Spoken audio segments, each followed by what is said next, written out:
This is The Final Word with Geoff Lemon and Adam Collins, a cricket podcast that's about cricket and sometimes things other than cricket. A large show, le grand show, as they say in French today. We've got segments galore. We've got a couple of interviews on the show coming up today. We've got Shadi Khan Saif, who has just got out of Kabul last night and is talking to us about Afghanistan and particularly cricket in Afghanistan and what the Taliban takeover might mean for the future of the game there. We've got Malcolm Conn on as well talking about Justin Langer, the Australian coach, and his future. And we've got various other bits and pieces. And we also, importantly, have Adam Collins back from holiday, taking a glorious several days, several days, maybe 4, maybe 5, who knows, off from the world of doing cricket podcasting, and now back in the hot seat. Welcome back. Thank you. Yeah, I think I was away for 4 nights there in the west of Wales, which was about as short as you can say you've been on holiday for. If you've been away for 2 or 3 nights, you've not been on holiday. 4 nights, I guess it kind of counts. But it was lovely. It was most of the wholesome time away with Winnie's best mate, another one of our NCT sort of antenatal group couples, and the parents live out there in Wales, so we took full advantage of that and did very sort of wholesome things like go to soft play centres and sort of watch films at night and go to bed early and that kind of thing. And by the time I returned for a family do of my own or Rachel's family on Saturday, I was pretty much back to work, really. So, but that's all right. What do they say? When you're finishing one holiday, you should book the next one. So we're going to go away in October, and we've committed to that. So I'm feeling okay about the huge amount of work we have over the next 5 or 6 weeks. It should be exciting. When I was speaking to you on the phone earlier, I could hear Winnie in the background, and all she was saying was Bluey. Oh, is this the stage of parenting you're at now? It is. I mean, well, yeah, that's it. It's exactly that. She's got lots of words. I think we reckon she might have like somewhere between 100 and 200 words, which is remarkable when you consider like the little baby that you saw 6 months ago, but she's growing very quickly. She's actually graduated to the next room at nursery. She's from the little baby's room to the not so little baby's room because she can kind of walk a little bit now. And we talked about it a couple of weeks ago, didn't we, that she's not quite walking on her own, but walking enough that she isn't, she shouldn't be in the tiny baby room anymore. So it's good that she has a passion in life. My passions are pretty clear. You know what they are. Winnie's passions are Bluey. And she will insist on watching Bluey, and she flaps her arms about when the music comes on. It's been a great part of it, watching her sort of consumed by these characters on TV. It's really nice, actually. And if she's got 200 words, that's a feature piece for the Daily Mail. She could be getting a day rate. Well, yeah, that's right. And I think some of the sentences that she comes out with are more coherent than some of those that get printed in that newspaper as well. So it's fun. An interesting thing that popped up this week, and it's related to Australian politics in a way, your old stomping ground, because, when you think about trade, you think about the name Truss. You think about Warren Truss, did a lot of work on the trade front in Australia. Liz Truss, the trade minister in the UK, has appointed Ian Botham as the trade envoy representative, special envoy, Barnaby Joyce style, I don't know, to Australia. What is Lord Botham apparently going to do for trade between the UK and Oz?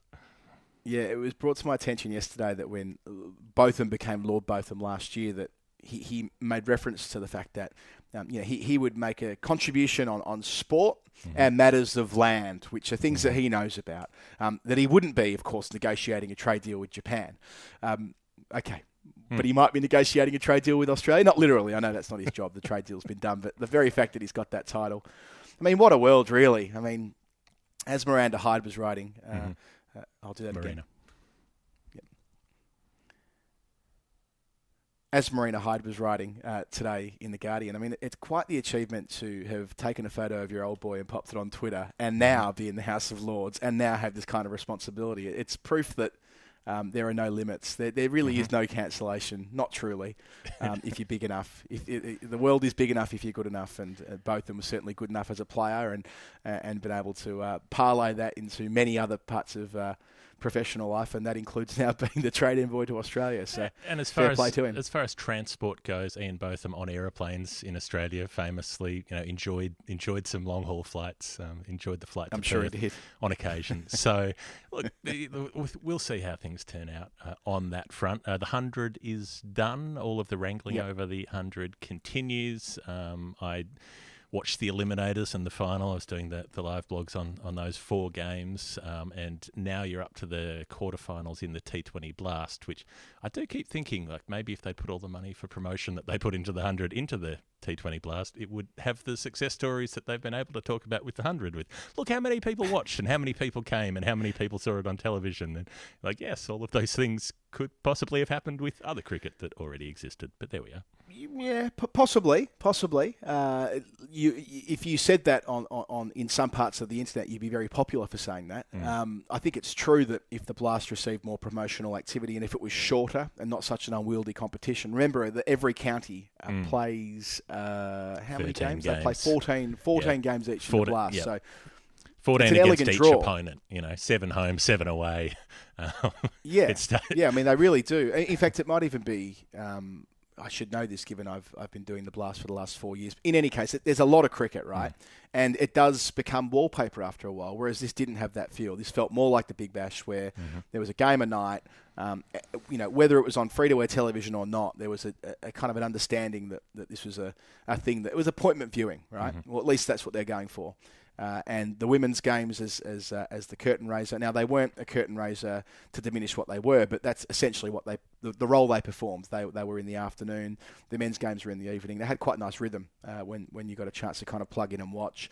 And it built to a final with a few characters that people were following closely. They released Mo and Ali from the Test squad to play in the final, which I'm sure will come back to bite them if he gets out swinging first ball in the Test at Leeds this week. But be that as it may, and look, the competition might be over, but the stoush continues. So there was a story in the Guardian today that Ali Martin wrote about executive bonuses and remuneration for some of the senior execs at the ECB, which directly falls into that slipstream. It shouldn't, but people inevitably draw the conclusion that, well, if cricket's stuffed and we need the 100 and we've lost all this money, how can it be possible that executives are being paid handsomely? Now, I don't think it's as straightforward as that. I think you need to pay sizable salaries in order to get talented people to administer cricket.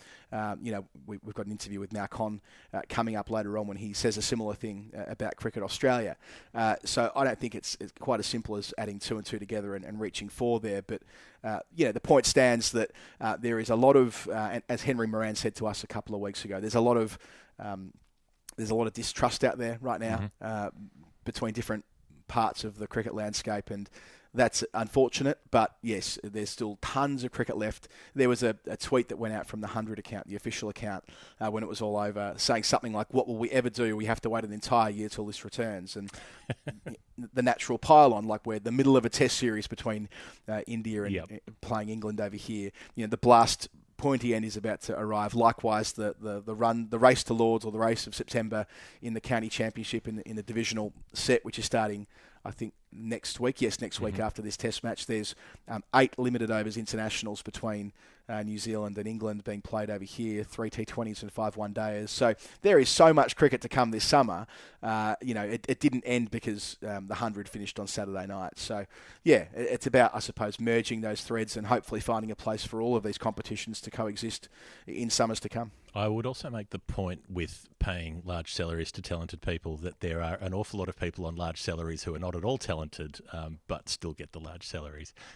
I'll leave it up to our listeners to decide to identify which ones are which. I wouldn't move. Sorry, I'll revisit that. It's not about like whether people are talented now and it's an incentive structure, right? I mean, if you want to get the best people to work in cricket, and why wouldn't we? Why wouldn't we want to get the best talent available to work in cricket? It has to be more than just simply people that want to wear a lanyard and take selfies with celebrities, right? You need to have, because like at some level, as cricket fans, as sport fans, it's kind of an addictive thing, wanting to be in the mainframe of sport. I mean, I'm sure that partially informs our own experiences. We wanted to be part of it. It's something that we were passionate about, and in turn, we were willing to work for very little money early on. That doesn't quite translate through to people making decisions about multi-million-dollar budgets week in, week out, allocation of scarce resources and all the rest of it. You want talented, experienced, credible executives stepping up, and that means you've got to pay them well. Yes. Bit of a diversion, but just a point worth making. Indeed. New Zealand women have arrived in the UK, is that right? Yes, they have. Susie Bates made runs yesterday in the warm-up game, the first warm-up game. I think they played a 50-over game against England A. Mm-hmm. I think it was England A. But yeah, the point is that Susie Bates, who has 4 or 5 serious injuries in the last 2 years, Geoff, something like that. It's one thing after another with her. But yeah, 34 years of age, I reckon Susie is now. And yeah, exciting that she's coming here fit, back in form, start of an 8-game series that begins this time next week with the T20s. Yeah, great to see her back. Yorkshire in the news for all the wrong reasons, as they have been for a while. The pretty strange, weak statement that they put out after their supposed internal investigation about racism at the county, the issues that were raised by Azim Rafiq. We're going to come back to that in a future ep where we can look at it properly and in depth rather than trying to rush through it today. And there's still quite a bit more on that story to come out, but it is moving apace. It is. Azim Rafiq is furious with Yorkshire, who apologised, but, I mean, the statement... sometimes I'd rather organisations didn't bother with statements because there are so many caveats and so much compromise with the written word. They want to get it so right that you end up getting it so wrong, and I think this is an example of that. So I think we should do a full episode on Azim Rafiq, and I actually think that we should fold into it what's going on in South Africa. The open-ended statement that Mark Boucher issued a couple of days ago, which didn't directly address the allegations, but did, as best as I can understand from the reporting, did accept a degree of culpability for what happened with players in the dressing room with him when he was a player. Of course, now he's the head coach of South Africa. So a different layer of scrutiny being applied to him than some of his former teammates. And there'll be a second statement where he has to address what's been put to him. So I think that it's worth us sort of shelving both topics in the short term in order to give them what they deserve, which is proper focus from our podcast when the time's right in a couple of weeks. Well, Mark Boucher played over 100 tests, and as we know, if you've done that, you make a great coach. Them's the rules. I don't write the rules, but that's how they work. The next England-India test will be starting, I reckon, probably 3 hours after this episode comes out, the way things go. So this could be the preview episode for that test match, but it's not really because we've got too many other things to do. David Malan is back. Mark Wood is gone. Will Ashwin play for India? Probably. Do they do an Ashwin and Shardul Thakur sort of switch up in order to strengthen the batting a bit? They can't really drop any of their quicks because they're all bowling so well, India. Yeah, Ashwin's been doing his own media again on YouTube. I fucking love the bloke. He's so good. Explaining how he was... and Kohli said this, by the way. Kohli said at the toss last week they had a squad of 12 ready to play, but Ashwin, per his own platform, was like basically ready to play as they were tossing, as I understand it, and was told, no, you won't be playing. We're going to go with the 4 quicks based on the weather. But I'd be staggered if they go into a test match. It's meant to be really nice weather here over the weekend. Can you imagine playing an entire test match in decent heat at Headingley without a spinner? I mean, I know Jadesia's a spinner, and he did a good job as a holding bowler at Lords, but your best spinner, I just don't see it happening. I think they'll have to find a way.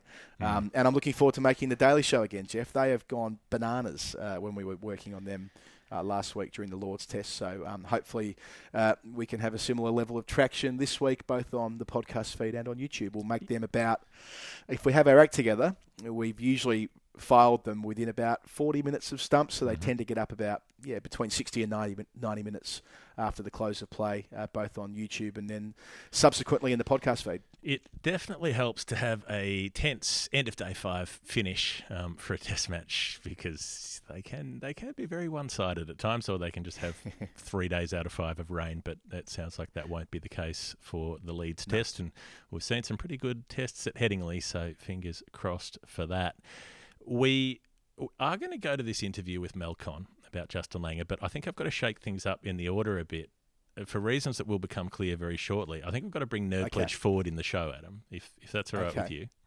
You're calling an audible, as they say in American football. I like this. Is that a thing? An audible? What is it? It is. It's when the quarterback decides to. And this will expose my lack of knowledge about a sport that I did play briefly as a teenager, where the quarterback decides, having seen the formation of the defence, to change the play that they've agreed on in the huddle.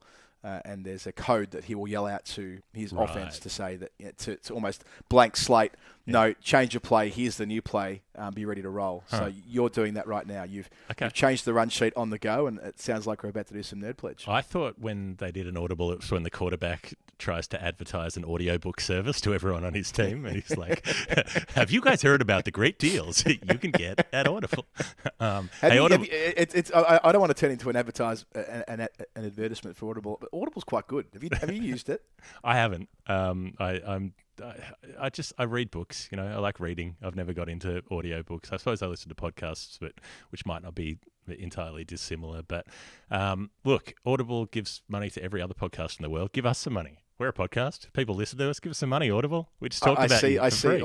I see during the week that on the Audible charts that Miles Jupp, listener to The Final Word and cricket writer in his own right, has a book right towards the top of the Audible charts, which I've bought. So hello, Miles. And at some point, we'll probably get you on the show to talk about your cricket and other things. Miles, advertise your book on the show. Give us some money. Look, the underlying thing is give us some money, which I suppose could tie to Nerd Pledge in some way, or as we like to call it, Nerd Pledge. Nerd Pledge. It's a game. It's a reverse quiz. We played this game with people on our Patreon page. So here's how it works. We need to fund 2 shows a week, and people help us do it. They send us a contribution, but they don't send us a normal amount. They send us a very specific amount of whatever currency they choose, because it relates in some way to cricket, and we have to figure out what the number means. For instance, the number this week is from David Whiteley, and it is $8.50.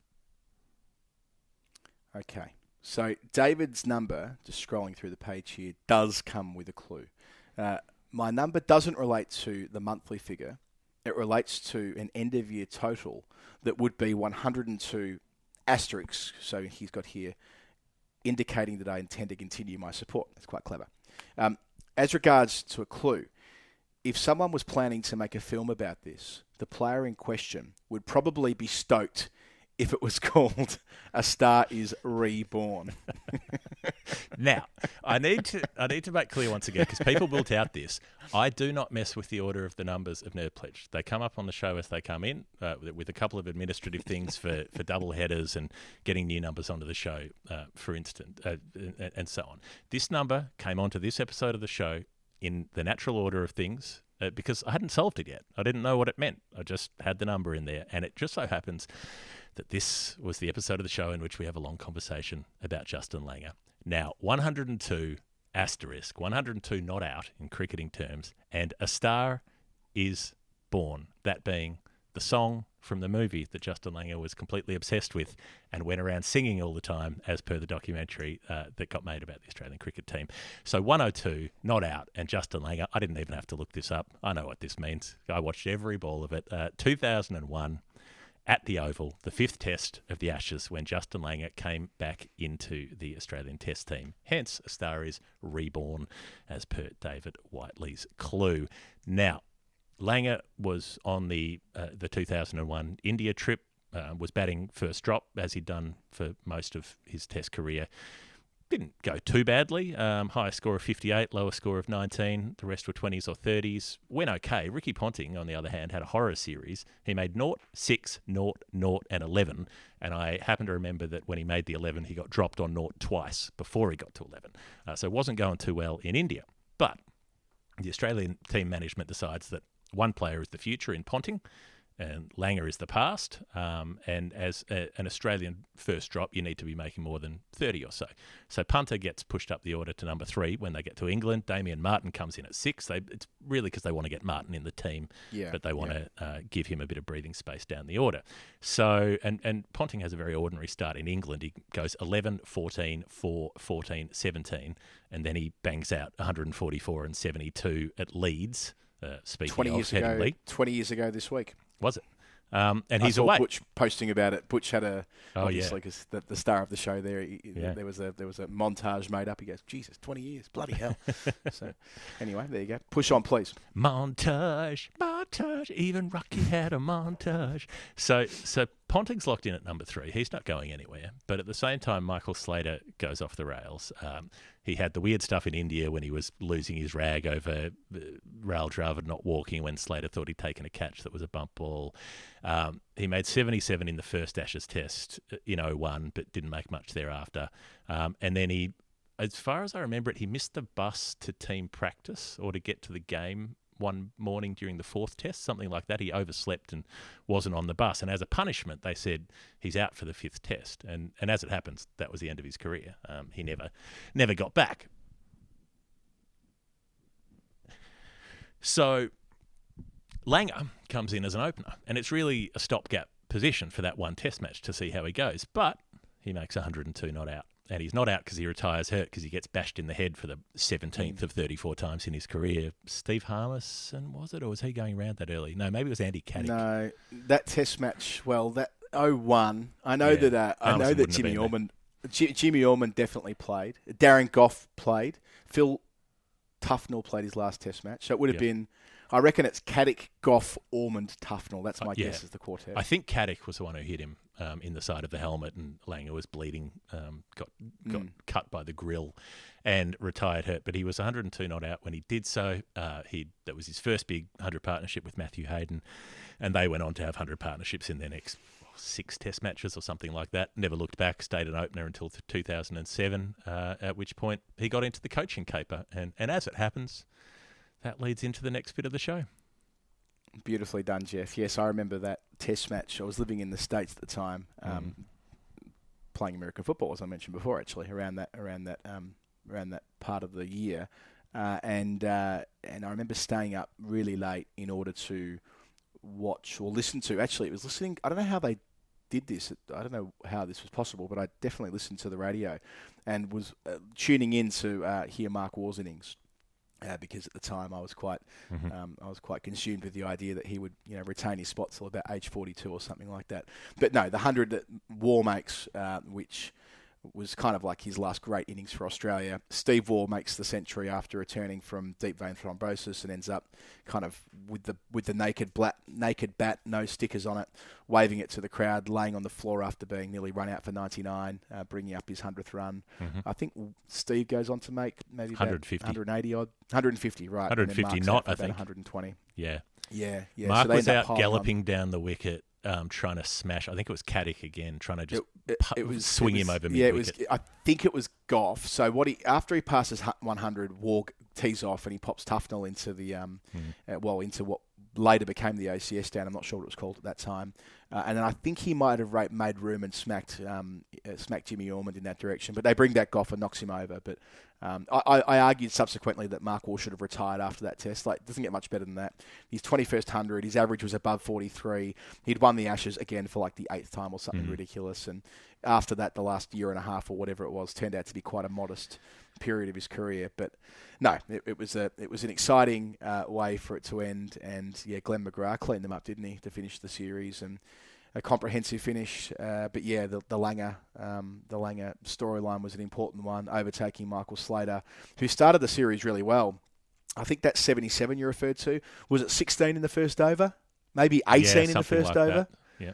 He really went nuts. And then I think they made a decision that they thought that longer term that they really wanted to get Langer back in, and Martin couldn't be dropped. Martin was established. And Martin was making hundreds at that point in that series. Yeah, and that was the start of another sort of regeneration of that era.